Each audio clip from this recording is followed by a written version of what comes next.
Well, welcome everyone to A House Needs to Breathe, or Does It? This course is brought to you by the GreenHome Institute. The GreenHome Institute is a nonprofit with a mission to empower people to make healthier and more sustainable choices in the renovation and construction of the places we live. This course is approved for multiple continuing education units, as well as our certified GreenHome professional in the materials, energy, and health pillar, AIA Health, Welfare, and Safety, which may make it applicable to your state-based design or contractor license. Before we get started, I wanted to congratulate our member, Gerard. He has won a copy of the book, Build Beyond Zero. And, you know, as members, you have an opportunity to win all sorts of great things and get many other benefits. Just like today, if you stick around for the entire session and are a member by the end of the day, you're going to win a copy of A House Needs to Breathe. So, Allison, if you want to hold up and show everybody what they might win, there it is, right there. It's on the image too. So, you might win that. So check it out. Check out all the other benefits if you want to sign up. We really do mean it when we say you can possibly win some of these books. And again, before we get started, we need to say a huge thanks to our top tier sponsor, Panasonic. Do homes need to breathe? You know, we'll find out soon, but we do know people need to breathe fresh air. I think we can all agree on that. So we're grateful for them because they offer multiple ventilation solutions for healthier homes for both you and your clients, whether they're supply only, think furnace intake, exhaust only, think bath fans, balanced energy recovery. They make some of the most efficient and quietest fans that we know work to make the air healthier. We're especially excited about their Whisper Green or their Whisper Value, which in especially older homes and older multifamily buildings, these higher systems can overcome improperly designed ducts and other issues that you might find. And then another one I'm excited about that I love is their cold weather climate IntelliBalance, now up to 200 CFM. What's great about this is when it gets super cold outside, that thing is still running. It's not freezing in the dead of winter, and it can be, you know, more efficient. One other cool thing about them too is that they're launching their new smart ventilation system, which basically means indoor air quality sensors that detect poor air and only ventilate when the air quality is bad, keeping energy use low and avoiding over ventilation. We also want to thank our second tier sponsor and keep on that concept of detecting poor air quality. Aware, these devices out there are, you know, both built-in, hardwired, or standalone devices that are going to detect bad air quality and help give you and your clients more information, either on how healthy your project was or what needs to be done in the home. And you can get a 20%, I believe it's 20% discount for being a GHI member on the Aware products. So with that, I am super excited to hand it off to our speaker today, Allison, who's going to tell you more about himself if you don't know who he is already, and about his new book. And so, Allison, I'm really excited to have you here on the call, and I'm going to hand it off to you. So please do take it away. Thank you very much, Brett. I appreciate being here and talking to all of you. I see people logging in from all over the place. I think I saw Croatia and South Florida and Toronto, all over the place, not just Michigan. That's great. Yay. So let me share my screen. A House Needs to Breathe, or Does It? That's the title of my book. And the reason it's the title of my book, well, we'll get into that in a minute. Before we get into that, my name's Allison Bales, and I have a company called Energy Vanguard. I started the company in 2008. Well, it's a small company. There's only 3 of us right now. Well, 4 starting next week, and we need another one after that. So if you're an HVAC designer looking for a job, talk to me. I've been doing all kinds of stuff. One of the things I'm most known for, though, is writing the Energy Vanguard blog. Some of those articles get posted also at Green Building Advisor. Occasionally, I have articles in the Journal of Light Construction and Fine Home Building and other places. So I do a lot of writing and speaking now. And I have been taming wild duck blasters for a long time, almost 20 years now. As you can see in that photo, that's from 2009, I believe. And I've also been wearing masks since before it was fashionable, as I'm sure many of you have also. So here's the book. You saw the title already. Yesterday, this is a really exciting day. They just delivered the books. That's 208 boxes of 14 books each in our office right now in Decatur, Georgia.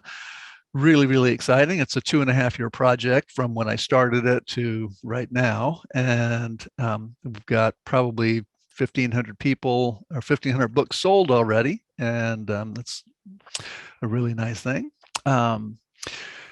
So let's see, anything else? No, I've got, oh yeah, one other thing I want to say right here.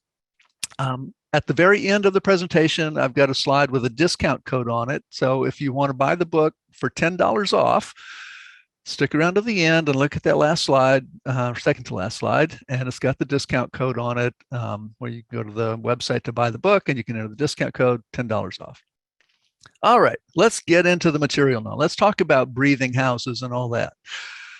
But first, let's get through with this math. We got a little bit of math to understand before we go through it. And I'm not a fan of reading slides, so I'm just going to let you read this. So I'll give you a couple seconds. All right. I think you probably have that down by now. And if you don't, well, you're not going to get it anyway. So let's move on. So does a house need to breathe? Now, this is a statement that I have heard many times. There's a similar term that's used by people who have the same belief, and that is, houses shouldn't be hermetically sealed. I have never, ever, ever heard a blower door tester or a home energy rater or anybody like that talk about hermetically sealing houses or, air sealing companies. No, I've never heard them use the term hermetic or hermetically sealed. This is a term that tells you, or at least it has for me so far in my life, it tells me that that person thinks that houses should not be sealed too tight. They think a house needs to breathe. Well, the answer is no. A house does not need to breathe. The people inside the house need to breathe. And I am not a fan of this term at all. And I wrote a whole book about it. Well, okay, the book's all about building science. That's just the title to catch your attention.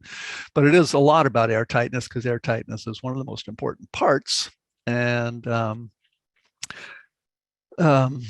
so what I'm going to do with the rest of the presentation is kind of build a story around this idea of air tightness, and also my education in building science and how I got to something beyond just air tightness and energy efficiency.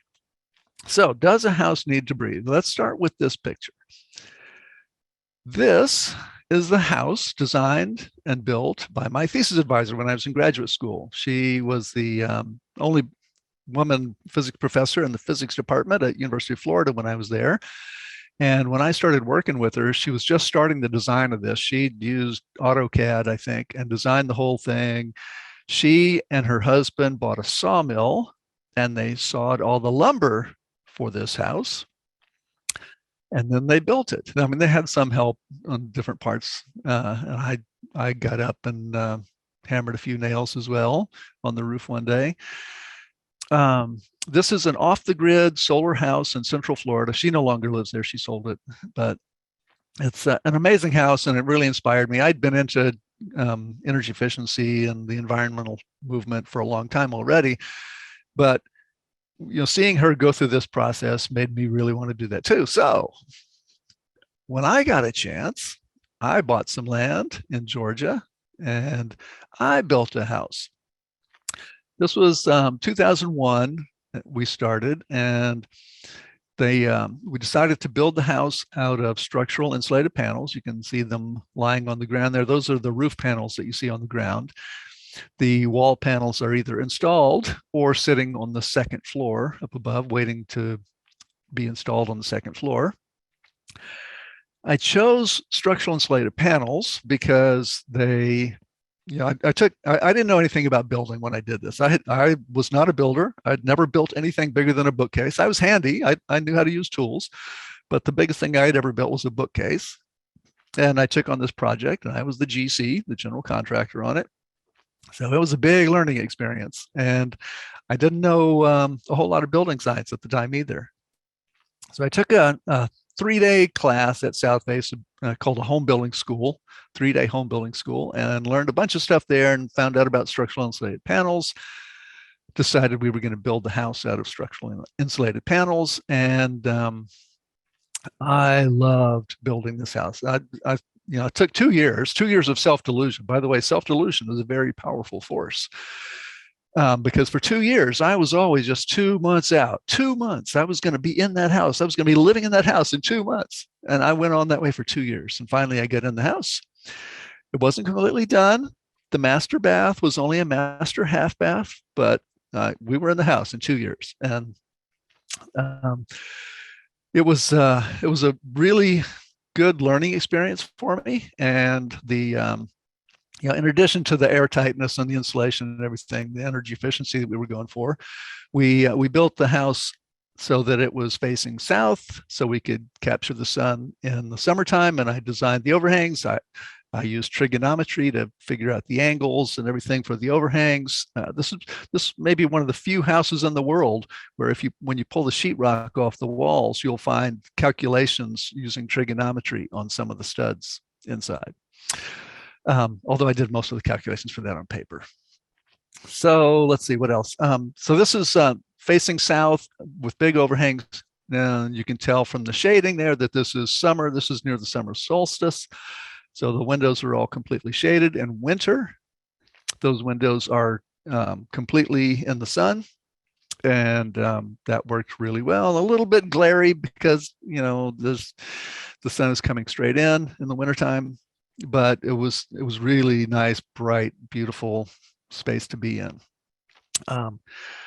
So we're talking about air tightness right now. And shortly after I moved in the house in 2003, I took a home energy rater class. I went back to South Face, took another class, and learned to do blower door testing and all that. And so I borrowed South Face's blower door, came back to the house and tested it. That's Diane Schless, home energy rater up in Maine that I used to do quality assurance for. And this is not my house. This is a different house. This is a house up in Maine that she's testing, but you get the idea. She's doing a blower door test. I did a blower door test. And the house was very tight. That house did not breathe, according to the way some builders think it should have. The result, for those of you who understand blower door numbers, is 1.4 ACH50. That's air changes per hour at 50 pascals.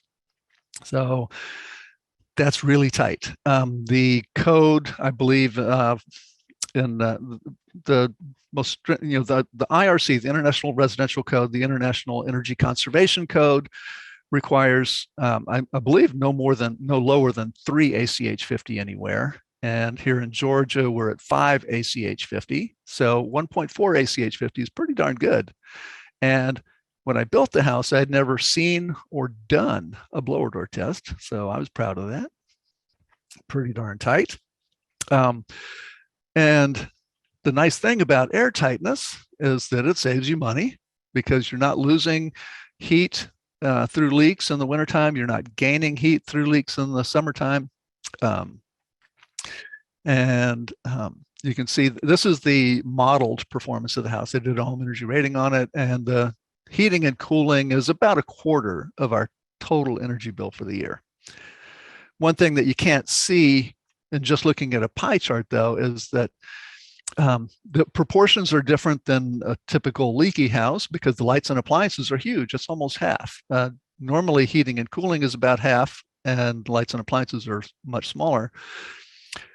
But in this house, because it was so efficient, the lights and appliances are big and the heating and cooling is small. But what you can't see here is that the pie is much smaller when you have a very efficient house. And that saves money, of course. So very energy efficient house. Now, it's not all about the air tightness, though. Well, I forgot. I got one more slide here before the next one. So here's another shot. So this is showing the manual J heating load for a leaky house. Actually, this is the house I'm living in now, which is sort of leaky compared to the house that I built. But it's a 1961 ranch style house here in Atlanta, Georgia. and we have about 8.5 air changes per hour of leakage, which is pretty good for a 1961 house because we have an encapsulated attic and encapsulated crawl space. But you can see from this this pie chart that infiltration is normally a pretty big part of the heating and cooling and the overall energy efficiency.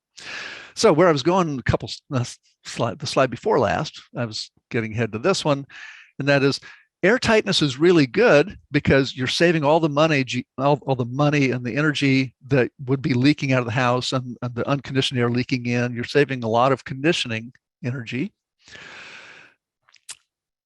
from that direct air leakage, but you're also saving money because air tightness makes the insulation work better.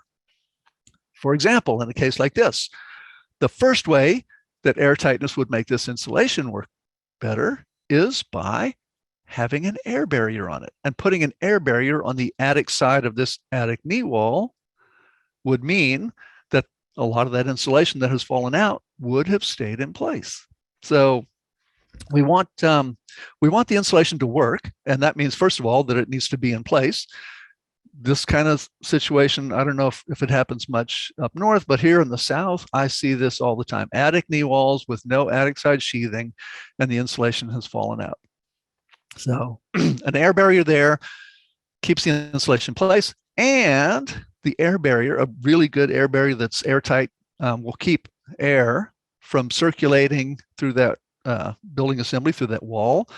And air moving through fiberglass insulation degrades the R value, makes it not work as well. So the air barrier, the air tightness, helps the insulation work better in more than one way. So that's also a good thing.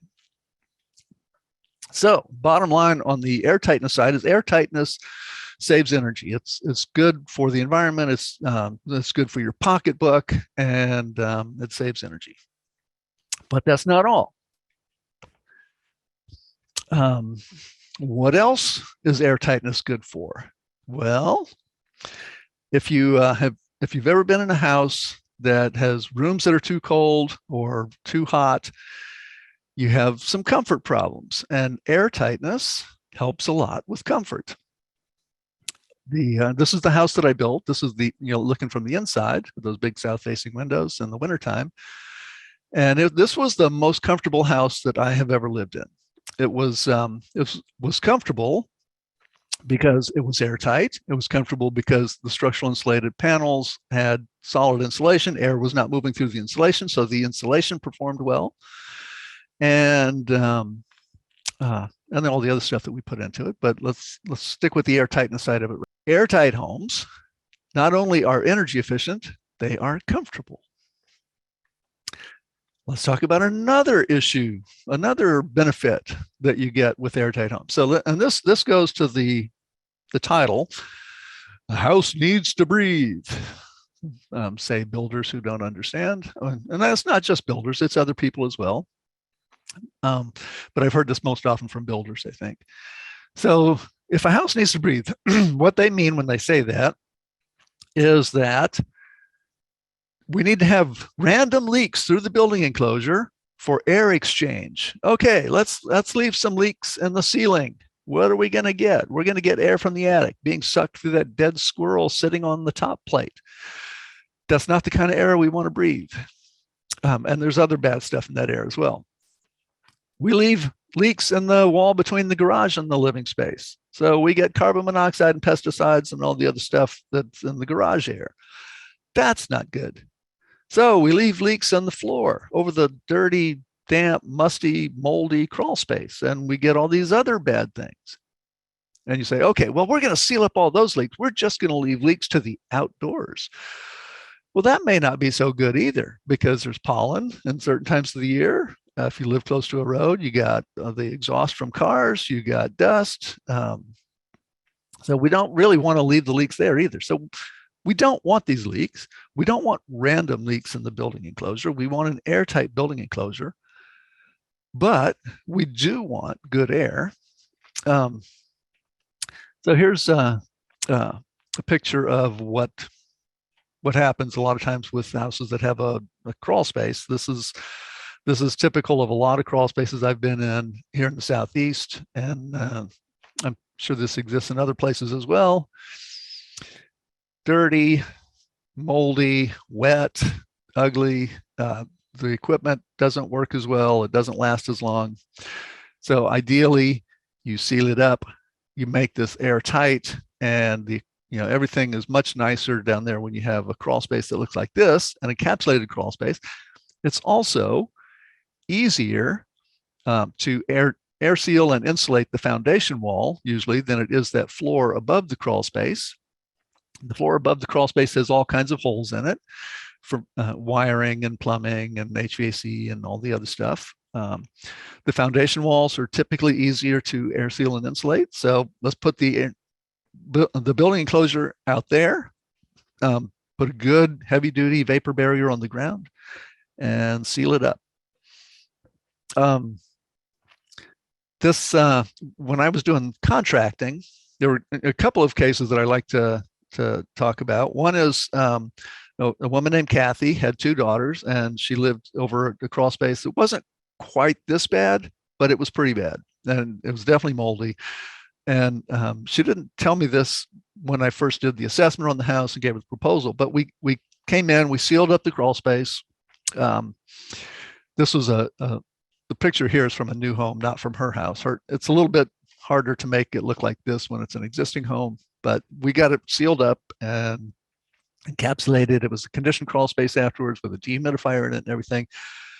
And she told me afterwards that one of her daughters had had a cough that went away after we sealed up the crawl space. And that's not too surprising because there's a lot of bad stuff in crawl space air, and that can easily get into the house because of all the holes in the floor. So another one is my friend Perry. We sealed up his crawl space, and he said that he used to wake up with a sneezing fit every day. And after we sealed up the crawl space, he'd get up and not sneeze. All right. And this was not planned as part of the sponsorship. I didn't realize that Aware was a sponsor of GreenHome Institute, but here we go. I've got 2 of these in my house. The Aware element, this is sitting on the shelf in my den. I've got another one in my bedroom, and we monitor the 5 things that this monitors. And what you see on the display there is our CO2 level. That's what I have showing all the time. I keep an eye on the carbon dioxide level in our house. 606 is pretty good.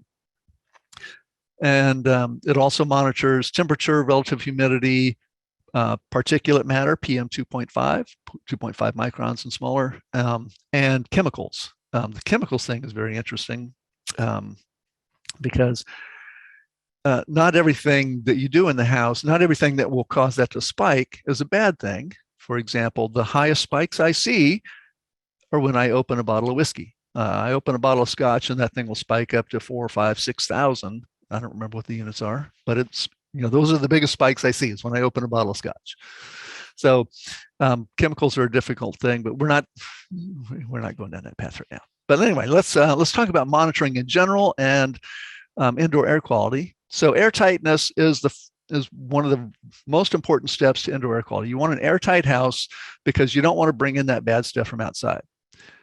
But indoor air quality is not a product of just one thing, like air tightness. It's to get good indoor air quality, you need to take a layered approach. And that means air tightness is one. Source control is another really important one. You keep the bad stuff out. Here's an example. There's a lot of research now showing that gas cooktops add a lot more pollutants to your indoor air than electric cooktops. And so one way to do source control would be to change out a gas cooktop with an electric cooktop. And I know that's a really controversial issue with some people, but you're going to do it anyway. So go ahead and do it. Induction is the way to go. So not that I have induction yet, but I do have an electric cooktop. So air tightness, source control, and then filtration, and then ventilation with outdoor air, local ventilation, radon ventilation if you need that, things like that. Ventilation is very important. And then moisture control.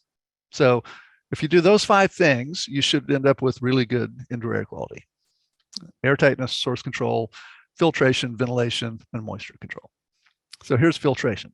This is typical filtration in a lot of houses. You got a inefficient filter with a lot of bypass. You see over on the right side right here, there's a big gap there. So air coming into this can bypass the filter. As you can see from the dirt, not all of it does, but a lot of air can go through that gap and not get filtered at all.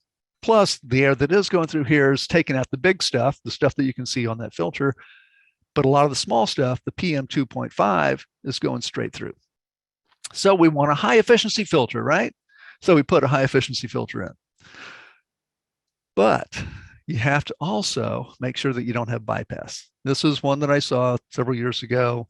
This is the kind of big pleated filter that the pleats are held apart by these combs. And if the combs aren't set in there properly, you've got a whole lot of bypass. You can see in this gap up here, a whole lot of air can go through that and not get filtered. So what you want is a high efficiency filter with no bypass. This is in my house. This is a 2-inch thick MERV 13 filter. And notice the blue painter's tape around the edges. So I tape the edges to even eliminate the bypass around the edges. And this works really well. Our PM 2.5 level, even in our 1961 house, is really good. And then on the ventilation side, there's local ventilation with bath fans and range hoods. There's buffer space ventilation. You can ventilate your garage so that it will keep bad stuff from coming in when the door opens.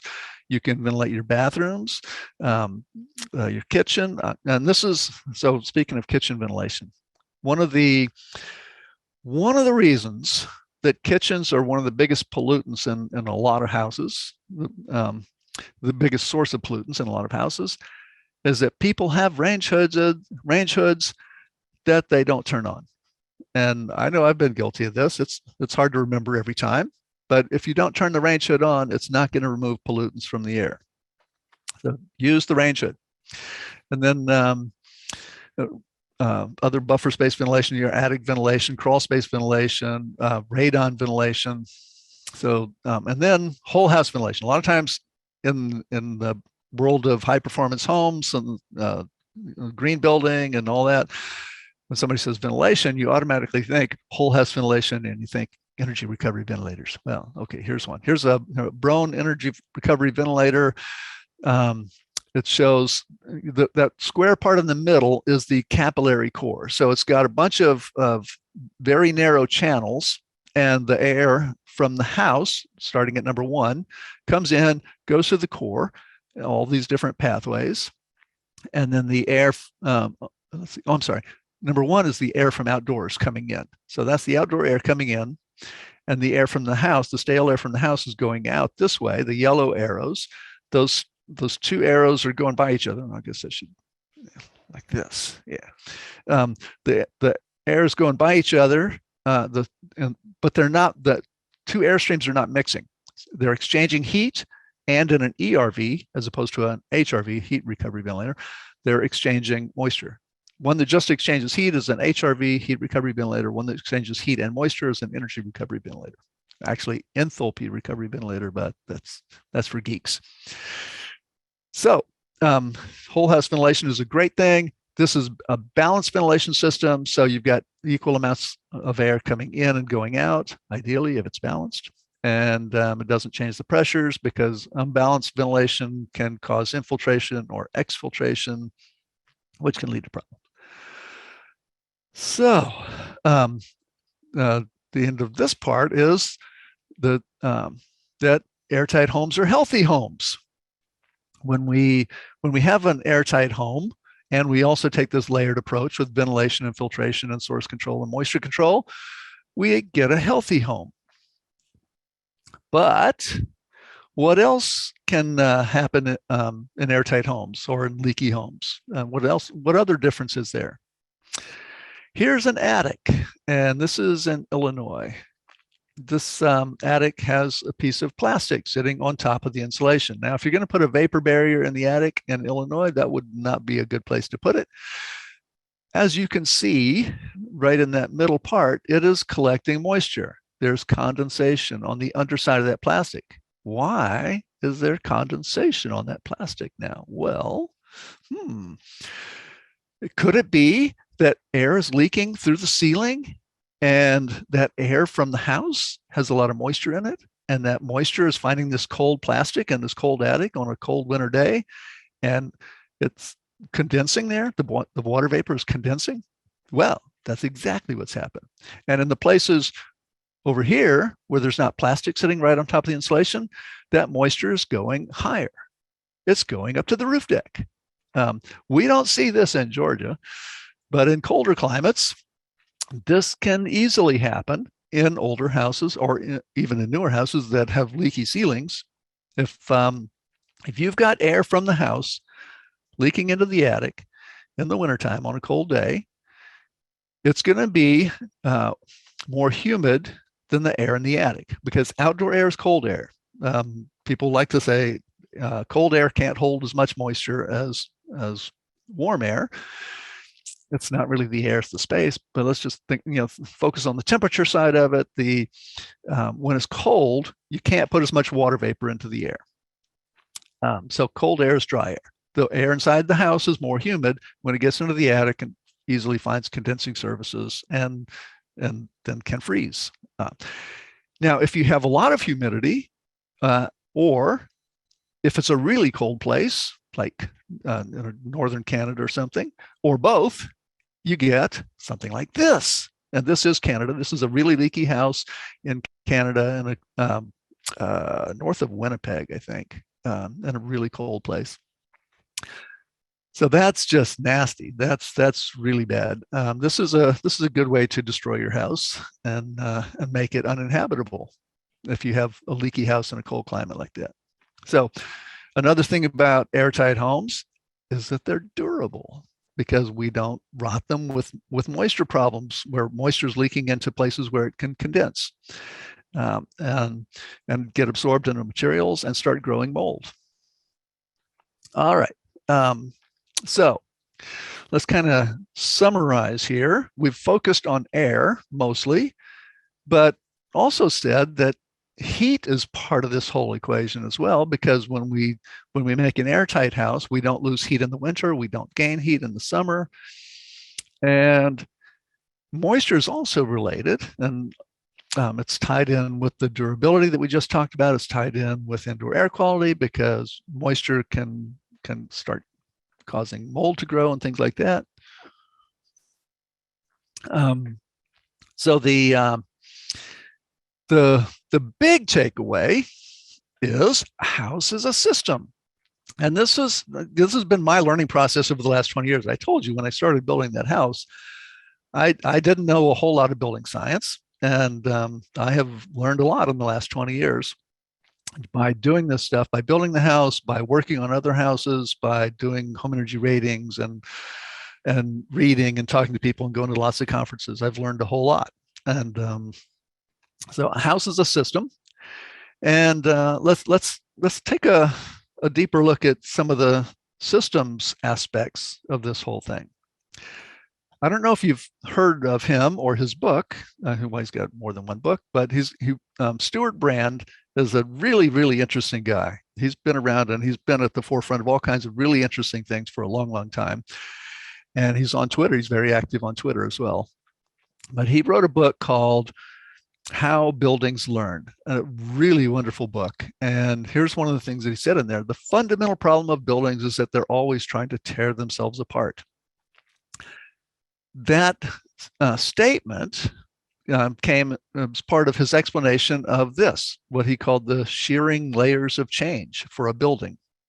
And he looks at the different parts of a building and defines them as either part of the site, the skin, the structure, the space plan, or the stuff, and the 6 S's. And it's a really interesting way to look at a house, because what's happening here is these different layers change at different rates. In the very interior, the stuff changes really fast. People are moving stuff in and out all the time, every day practically. And the space plan changes fairly rapidly. I mean, people remodel, they change walls. The services change a little less rapidly than the space plan and the stuff, but you get new cable put in, and over the life of a building, it might go have gone from having no plumbing to having plumbing and then electrical. And so there have been a lot of changes over the years, and he looked at buildings over long periods of time. Really interesting book, highly recommend it. And I in my book, I took this a little step further, because one thing that I found didn't really fit very well is control layers. Which one of his layers would control layers be in? The control layers, remember, we want to control heat, air, and moisture. And those three things are really important. And so that's what the building enclosure does. It defines the boundary between conditioned space and unconditioned space. We need these control layers to control water, air, and moisture. I'm sorry, water, air, and heat, air, and moisture. And so I added another layer to Stuart Brand's diagram, control layers, because the control layers don't fit neatly into one of his layers. So I said, okay, let's put another one in there. Let's call that the control layers between the skin and the structure, because ideally you put the control layers on the outside. That's where they would perform best, because then they keep the structure from cycling with all the moisture and thermal changes that happen throughout a day, throughout a season, throughout a year. That doesn't always happen. We most of the time intermingle the structure and the insulation, for example. And sometimes we put the air barrier on the other side, on the inside of the wall instead of the outside. So, but this is an interesting way to think about a building. And talking about water, Gus Handegord has a really great quote about the problems, the three biggest problems being water, water, and water.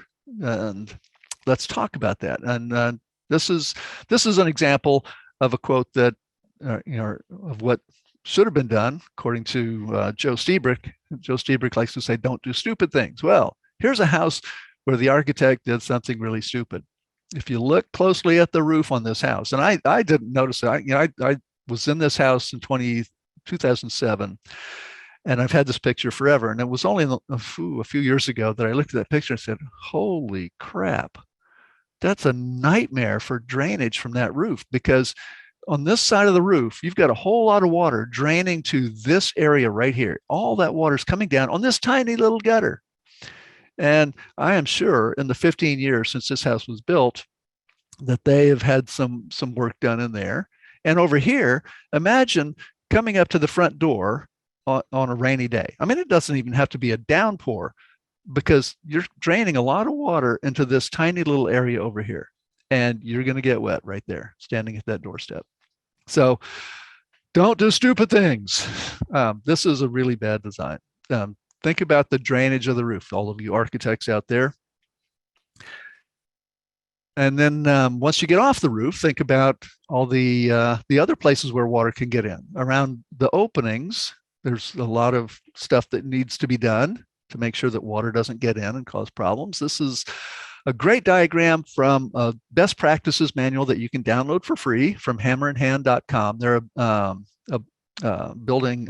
design build firm in the Pacific Northwest, or at least they're a builder. I'm not sure if they design or not. But anyway, they put out this great best practices manual, shows you all kinds of stuff, about how to encapsulate a crawl space, how to flash windows, how to do kick out flashing. I've got some of their stuff in the book, including this diagram.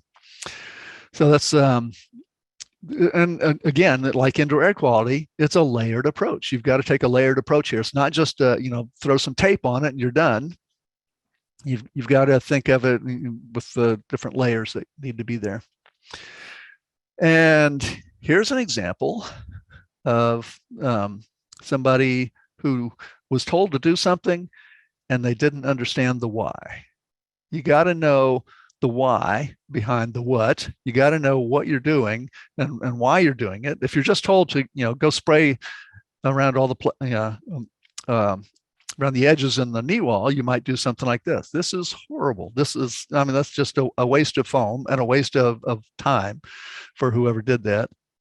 This will do nothing because fiberglass is air permeable, and that was the wrong place to put that foam. So understand the building enclosure is really important. And this was a bathroom remodel that I did about 6 years ago in the condo that I lived in at the time. We had, it's a condo built in 1970, brick on the outside. It had Celotex sheathing, which was very wavy and very leaky, air leakage, lots of air leakage.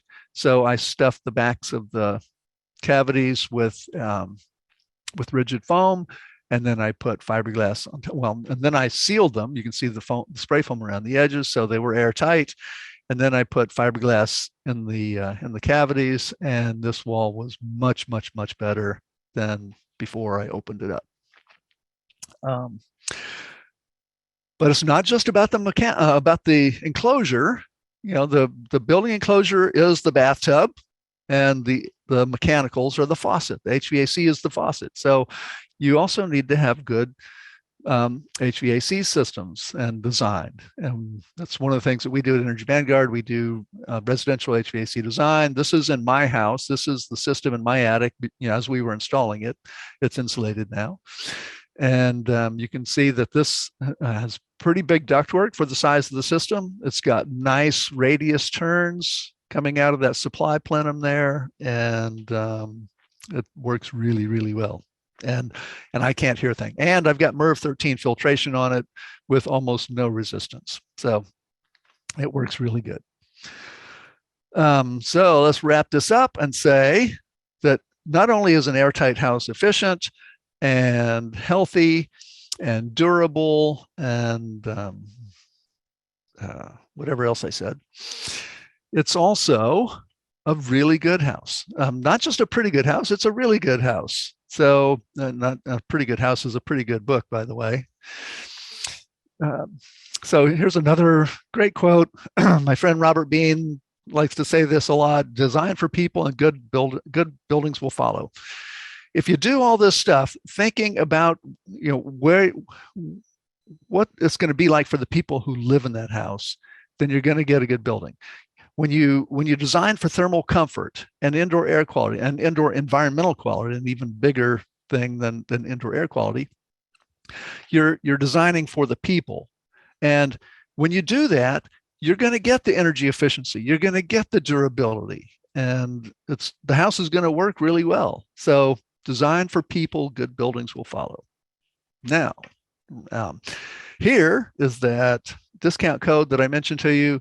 And as Brett said, those of you who are members or becoming members today have a chance to win a copy of my book. So you can hold off on this. This expires at the end of this month, so you can do it tomorrow if you didn't win the book. But you get $10 off. EnergyVanguardStore.com is the website where you can purchase this. It's the list price is $69, so with the $10 off, it'd be $59.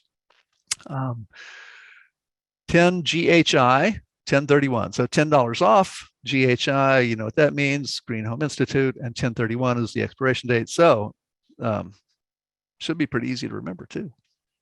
And there's my contact info. So that's the end. And I think we have plenty of time for questions.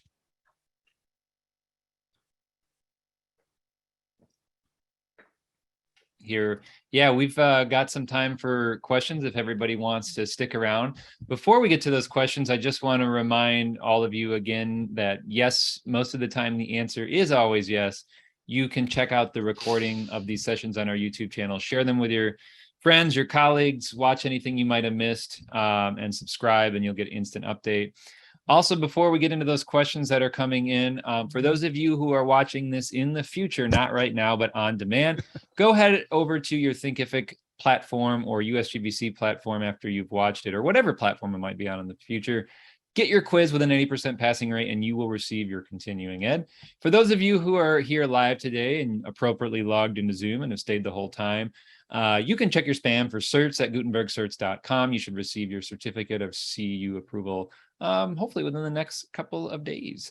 And before we jump into those questions, again, a huge thanks to our volunteers, our board of directors, our executive director, Jose Reyna, and nearly 250 members. I hope we can hit that number by the end of the week. We're almost there. And all of our top tier sponsors, Mitsubishi, April Air, and many of them who support our work and have good green building products that can help you, achieve many of these results.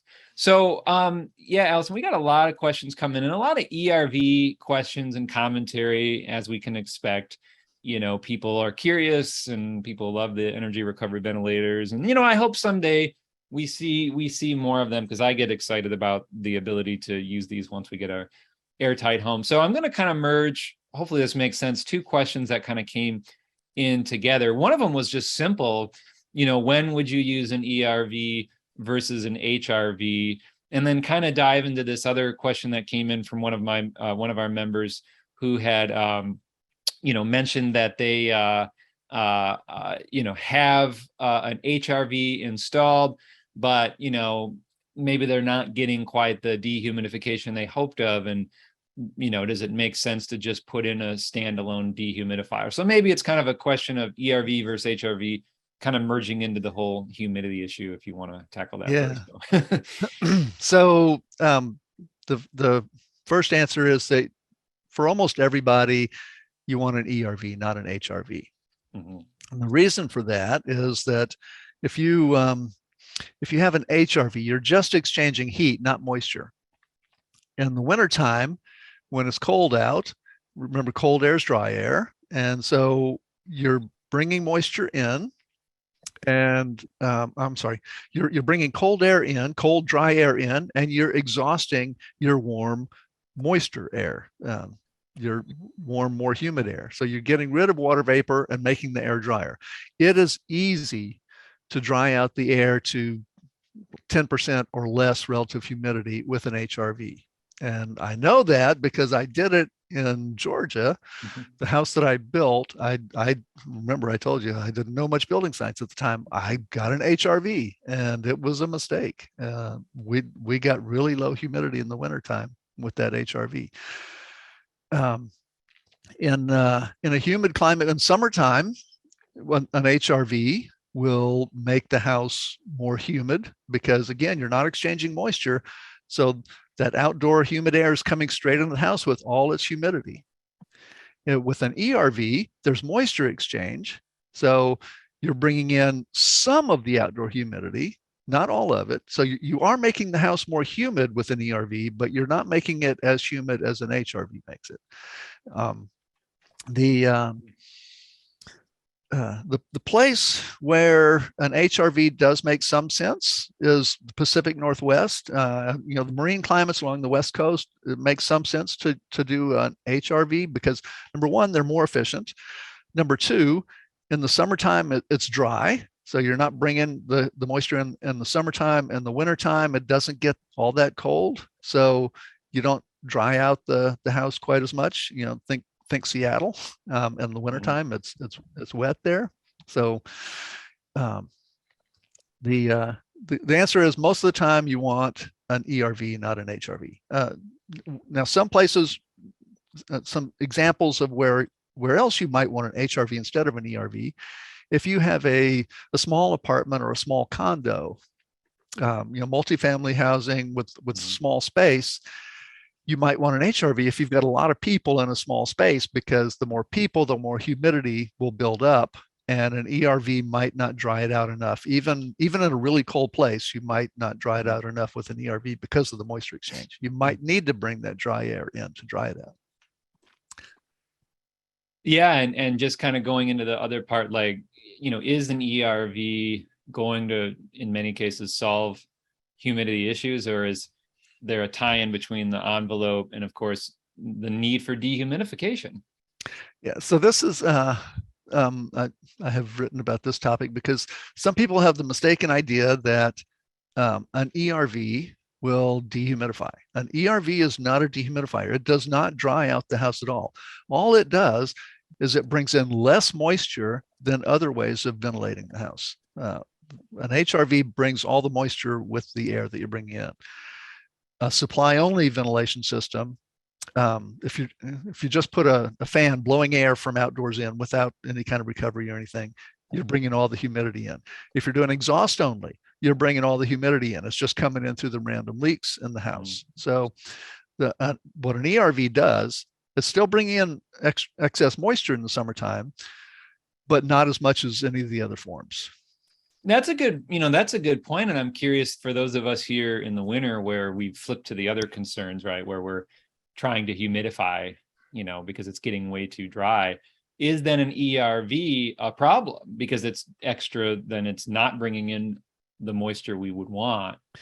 You know what I mean? I think you're confusing summer and winter there in the humidity side right a little bit, because remember in wintertime, the outdoor air is the dry air. So that's true. When you're bringing in outdoor air, you're bringing in dry air. Right. So that's what dries out the house. I mean, if you have an airtight house and it's too dry, it's the wrong kind of ventilation or maybe too much ventilation. So if you're just bringing in straight outdoor air, you're going to dry it out. Right. So at the end of the day, ERV or HRV, you're just bringing in dry air. Yeah. It doesn't matter what it is, right? Yeah. And I mean, that's something that you can use to your advantage too. I mean, if you have a house that's too humid in wintertime, or part of the house, I mean, let's say a basement. I mean, one thing you can do is you can just bring outdoor air in to that space. Now, it comes with a comfort price, because the cold air is not only dry air, but it's cold air. So you've got to deal with the temperature issue as well. Right. Yeah, absolutely. Some other questions coming in here. I guess let's stay with the HVAC side if you're all right with that. Sure. There's some interest there. One of them was a big, broad question, and it's an issue we continue to run into, and it's part of like sort of the motivation, part of its education on how do we get the heating and cooling professionals engaged in wanting to have these conversations and design systems better for new or existing projects. I mean, do you have all the answers for that for us, Allison? I've got all the what answers are your for thoughts everything. There, I've got the answers for everything. No, I wish. The HVAC industry is a tough nut to crack. I mean, we do residential HVAC design, and sometimes we have clients who hire us and then they say, oh, my contractor said he can't install this because it's not going to work. And we have to deal with that over and over again, because a lot of contractors don't understand manual J. They don't believe manual J. If they do manual J, they pad the all the inputs so that they come out with more load than they really should, a lot more load than they should. So I don't have the answer for that. There are some really good people in the HVAC industry, and unfortunately that you can't find them everywhere. But Brian Orr, HVAC school based in Florida, they've got a network of contractors. They've got a really good Facebook group, although I'm not on Facebook. They do really good stuff. HVAC school. And they're bringing up the level of a lot of the HVAC world. They work with HVAC technicians and are doing a really good job trying to educate them and get them on board. Not just with the stuff that a lot of them know already. They know mostly the equipment. What they get taught in school is the box. They get taught about TXVs and refrigerant and superheat and subcooling and stuff related to the box. They don't know airflow as well, and that's a big shortcoming in the industry right now. That's why so much ductwork is so bad, because the HVAC industry doesn't really do airflow very well. And to kind of follow up on that conversation a little bit more specifically, our member Jake here, who's out there just cranking out net zero homes here in West Michigan, so we certainly appreciate it. But he's still learning, and he's here, asking, how do we get some good duct design? People want to select the sexy equipment, but getting folks to do the great duct work is nearly impossible. Yeah. There are third-party companies that do duct design. There are some HVAC companies that do duct design and know what they're doing. There are a lot of HVAC companies that will just install whatever they've got on the truck that day, and they'll just say, okay, we need the outlet there, and they, every supply register is the same size, often 8x12, which is often too big. They oversize the equipment, they oversize the registers, and they undersize the ductwork in between. Mm-hmm. So that's not a recipe for success. So there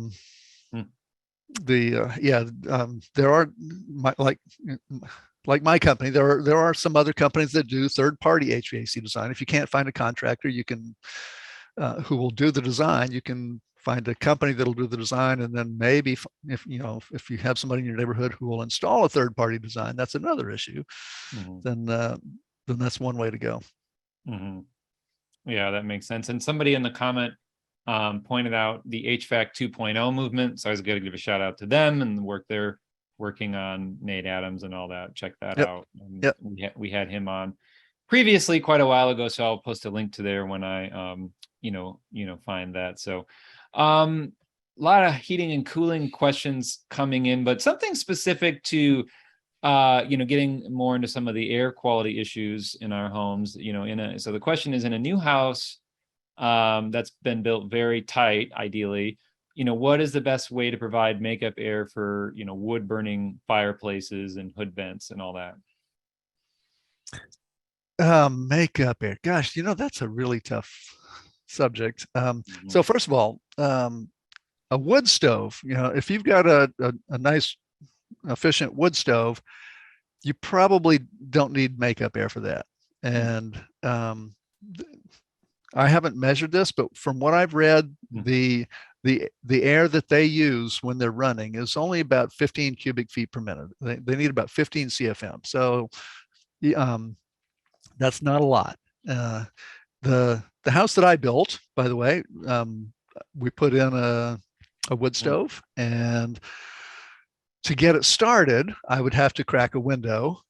But once I got it started, I could close the window, and the leakage in the house, the 1.4 ACH50 of leakage in the house was enough to keep it going, because it was a very efficient wood stove. It had a catalytic converter, and it burned it slowly. Now, if you have an open fireplace, you shouldn't have that in the house. You should have something more efficient, because number one, you're not going to get much heat off of that thing. You'll get ambiance, but hey, have a fire pit in the backyard like I do. And on the range, and there's sort of a follow-up question here about having a super tight home, right? And I asked this question in design meetings when we're using the exhaust only strategy up here in the north for like multifamily housing, but they're sealing, they're making the unit super tight, but they have bath fans to meet their ventilation strategy. We're all like, where does that air come from? I don't know. I don't know. So the question kind of here, and in that spirit, is, these range vents and tighter homes, where is that air coming from? What do we do? Yeah, the tighter the house is, the more important makeup air is, and also the bigger the fans are, the more important it is in an airtight house. So we do makeup air design for houses that have big range hoods, and whenever somebody comes to us and tells us they want us to do the makeup air design as well, first thing we do is we tell them, you really should use a smaller range hood. And we try to convince them, and occasionally we're successful. Most of the time we're not. If they come to us saying that they're putting in this 1,000 CFM range hood, they're probably going to put it in. So when we do makeup air design, Fantech makes a great makeup air system, the MUAS, and it comes in a couple of different sizes. So we usually use that. Powered makeup air is a better way to go than passive makeup air, in my opinion. Although, I've seen some good passive makeup air designs, and they can work. But the powered ones are what we rely on for our design. When you get into the really airtight houses, and this is an issue that I'm still struggling with. And next week I'll be in Chicago at FIASCon, the Passive House conference, and so this is an issue that a lot of people there are dealing with as well. So I'm hoping to have some really good conversations there about makeup air. Yeah, check that out for all of you who want to, especially those of you in the Midwest who want to continue to get more education and training opportunities. So some other questions that came in here. I wanted to ask that picture you showed of your heating and cooling system. Maybe I missed what it was. Is that a ducted mini split that I saw? Or? That was a ducted mini split. Yeah, I've got a 2-to-1 system. It's 1 outdoor unit, 2 indoor ducted air handlers in my encapsulated attic. And one of them is a 3/4 ton, 9,000 BTU per hour. The one in the picture was that one, 9,000 BTUs per hour. And the other one is 18,000 BTUs per hour. And those serve the whole main floor of our house. Well, okay, sorry, we have a sunroom with a little 6,000 BTU per hour ductless mini split as well. And that's been working well for you even in the wintertime. I know you're in a bit of a warmer. Yeah. So I've written a couple of articles about how well it's performed so far. We've had it since November of 2019 is when we got it installed and running. So this is our 4th winter with it, and it's undersized. The heat pump is undersized for our house. It's undersized for the manual J load, and I did that because it's my house. I Right. probably would have gone a little bigger for some one of our clients, but it's my house, and so we went undersized. And so far we've had some design days for wintertime. Our design temperature here for winter is 23 degrees Fahrenheit. We've had some weather down to 23 degrees Fahrenheit, and it doesn't quite hold the set point. If I have it set at 70, it might be 68 or something in the morning, but then it'll warm up as the day warms up. And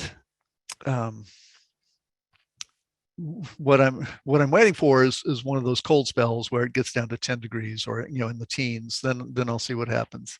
But we have no auxiliary heat with the system, so we don't have any strip heat built in. We don't have any other supplemental heat, and so I'm going to have a wood burning insert installed in our fireplace. We have a fireplace right now which has some dead gas logs in it because we had the gas meter removed. We went all electric, and the gas logs are just sitting there with no gas connection. So I'm going to have that taken out, put a wood burning insert, and so if we do have a really cold spell or if we lose power, we'll have that for emergency heat and supplemental heat.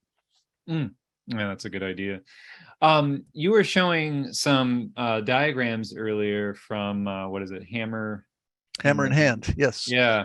What do you have you ever looked at? I've always referenced and sent out some of the PNNL, like Energy Star diagrams and references. Have you ever found those to be valuable at all, or any other resources out there? Yeah, the PNNL is the host. I mean, that stands for Pacific Northwest National Lab. It's one of the national labs from the Department of Energy, and they host the Department of Energy's Building America Solutions Center, which is a really, really good resource. I've got a bunch of diagrams and photos in my book that I got from there.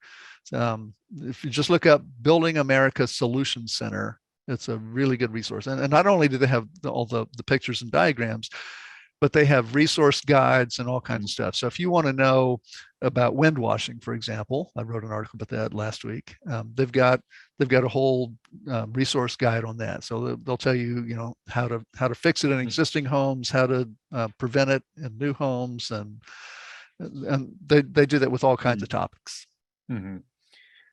A question came in. Some of the photos you shared had spray foam rafters. Thoughts on moisture ingress with this approach, thinking shrinkage over time and potential off-gassing? Yes. So Spray foam is a controversial topic with some people. Some people hate it, and that's fine. There's other options.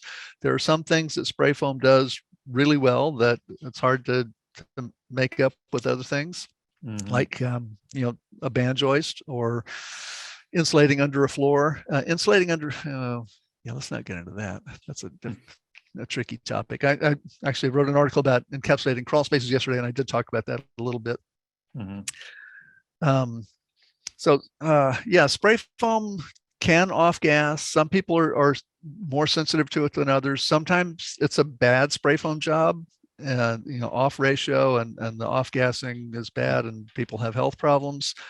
I don't say that never happens. I have not had that problem. I have definitely smelled there's an odor associated with spray foam. Some people just don't like the odor, and so what we recommend is to do a little bit of exhaust, like in my attic. I've got lots of spray foam under the roof deck in my attic, and I've got a small exhaust fan. It's a Panasonic bath fan. There's your sponsor. I've got a Panasonic bath fan up there that operates at 3 speeds, 50, 80, and 110 CFM. And mostly in the summertime, I leave it at 50 CFM. And it's just constantly exhausting air from the attic and sending it to the outdoors. And it's up near the ridge in the middle of the attic. So it's pulling in air, which is a great way to control moisture in summer, because the attic is airtight to the outdoors. So when I'm exhausting from the attic, it's pulling air up from the conditioned space down below, which is conditioned air. And that does a couple things. It helps dry out the attic, because in a spray foam attic in the south where I am, the humidity can get dangerously high, and that humidity can go through open cell foam and rot out your roof deck. This has happened. So you've got to treat that air some kind of way. A small exhaust fan is one of the ways. That's what we do. It also has the benefit of keeping the attic under negative pressure. So the odors, if you have a little bit of odor in the attic, it doesn't get into the house, or it's a lot harder for it to get into the house because air from the house is going into the attic. And one thing I've noticed, we got spray foam put in 3 years ago, and when I first had it done, of course the smell was stronger, and when I put the fan in and got it going, it was exhausting the smell. I could stand on the ground underneath where the fan was blowing out, and I could smell the spray foam odor. Now I go up there, and there's a little bit of odor, but it's not nearly what it was. So it does dissipate over time, at least if it's done right, if the spray foam is done right. Do you know if that sort of wearing down of the off gassing is also R value being lost? I've heard that might be the case sometimes. With open cell spray foam, I don't think so, because the cells are open, and it's you're not getting the R value from the blowing agent in there like you do with the closed cell foam. Sure. This does happen with polyisocyanurate, for example. This is a board foam. Maybe that, the blowing agent is trapped in the cells, the closed cells, and when the temperature gets down into the 30s Fahrenheit, that blowing agent will condense on the cell walls. And when you have that liquid on the cell walls, that increases the conductivity, and it decreases the R value.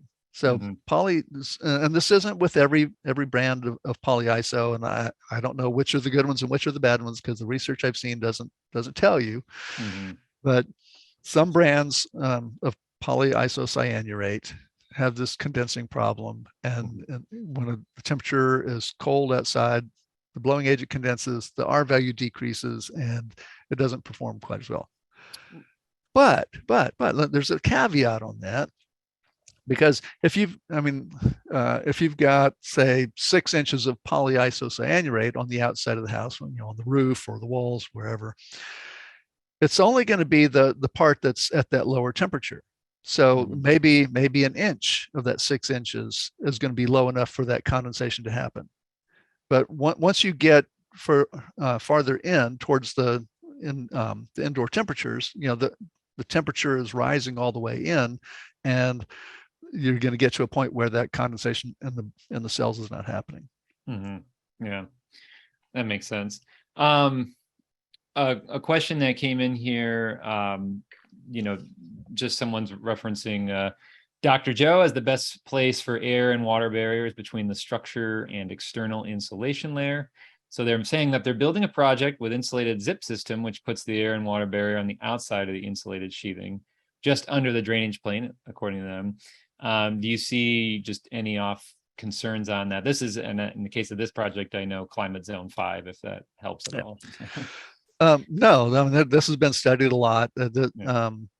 Yes, ideally you want the insulation on the outside of the sheathing, because if you put the insulation inboard of the sheathing, now the sheathing can get cold, but you're also isolating it from the moisture, and you've got everything air sealed on the inside, and remember the cold air is dry air, cold air is outside, the warm air is inside, and you're not going to have a problem with moisture accumulation in that sheathing, because it's isolated from the moisture.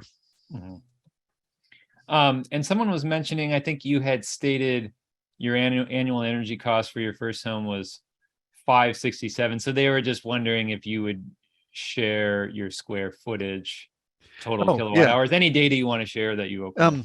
567, I think, was just one slice of the pie. Oh, okay. I think it was about somewhere around $1,000 for the whole house. Let's see.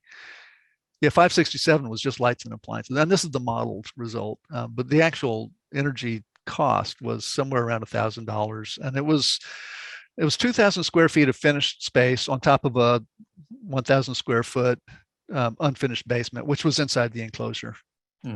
So 3,000 square feet total. Wow. A question about keeping garages safe, and so there was a question here about is exhaust fans the only thing that can be done? What other strategies are there that you recommend or heard of? So the number one thing is source control. Keep bad stuff out of the garage as much as possible. Replace your internal combustion engine vehicles with electric vehicles. We're halfway there. We've got one EV in our garage. But as much as you can, keep the bad stuff out. You can do exhaust ventilation in the garage, and there are controls that you can tie in with an exhaust fan, that whenever you open a door, any door to the garage will kick on that exhaust fan. And so you come into the driveway, you hit the clicker, and the garage door opens, the exhaust fan comes on. So even before you open the door and walk into the house, you've got a negative pressure in the garage exhausting from the garage. So ideally that helps keep the pollutants from the garage out of the house. And when you're going the other way from the house to the garage, you open the door to the garage, and then the fan kicks on. That doesn't work as well as opening the outer door, because there's you instantly have the opening there, and the fan's not really going yet. So, but yeah, I mean that is one way. And there was another part of your question I was going to address. What else did you say there? Well, it was really just alternatives, to the fan in general. Yeah. And of course, if you're designing a home, if you have the choice, you could have a detached garage, right, or an open carport. Yep. What do you think about I know sometimes we see, that, like the carport, but instead it's almost got like, it's enclosed, but you've got tight doors that you can seal both between the garage and the house. We're starting to see some of that. So, yeah. So, and absolutely, you need air tightness between the garage and the house. And there's research showing that houses with attached garages have more carbon monoxide in them than houses that don't have attached garages, because of the vehicles, because of lawnmowers and cars and stuff like that in the garage, and sometimes water heaters. Right. So air tightness is critical. And there's a builder in Missouri. I'm part of a building science symposium, and our next one is in Austin, Texas, if anybody wants to go to that one in about 3 weeks. The Jake Bruton, he when he builds a house with an attached garage, he frames the house and he puts his air barrier on the outside before he frames the garage.